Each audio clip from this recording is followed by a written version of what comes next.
the importance of being foolish, this cannot be overstated because, to be creative is to be foolish. And, this was obviously stated by Steve Jobs in his legendary Stanford University commencement address. But, from neuroscientific point of view, to be creative is to have a spontaneous symmetry breaking. It would be the most clever things to do, not to do anything. Because, if you don't do anything, you would be automatically clever. But if you do something, if you create something, then that would be an invitation for criticisms, and people would attack your weakness and foolishness. And, this is quite an interesting point. People would be made aware of your foolishness, if there is one, and the people will attack you, or the critics would attack you. But that's the glory of a creator. I mean, to be attacked on your foolish points, that will be a glory day. Because, if you think about it, for example, when you date somebody, if you look back on your youth, I think you have dated somebody, or if you are in the middle of your juvenile period, maybe you are thinking of dating somebody, and out of all these people on the earth, why should you date this particular person? I mean, that's foolish. That's foolish.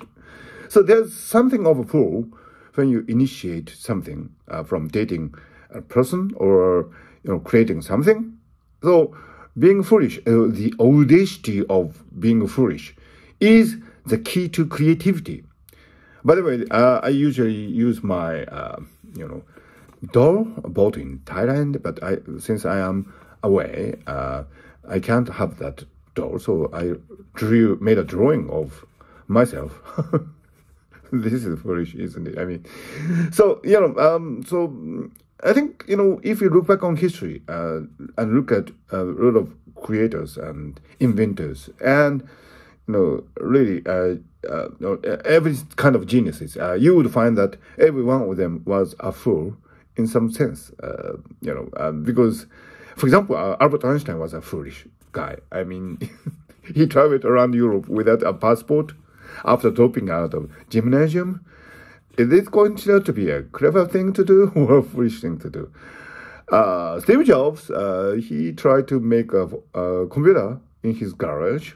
Was it a clever thing to do or a foolish thing to do?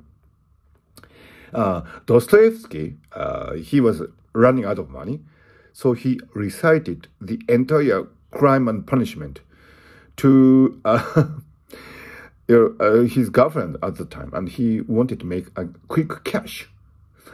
Was he being foolish or was he being clever? So, if you look back on history, every attempt by a genius, by the building of the Bayreuth Festspiel house by Richard Wagner, was it a clever thing to do or a foolish thing to do?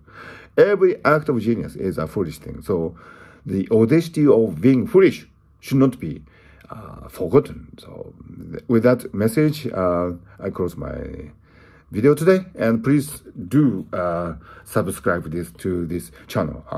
I will bring you some news on being on the audacity of being foolish from time to time. So I'm sure subscribing to this channel would be worthwhile for you to be creative. Let's be creative together. Yes.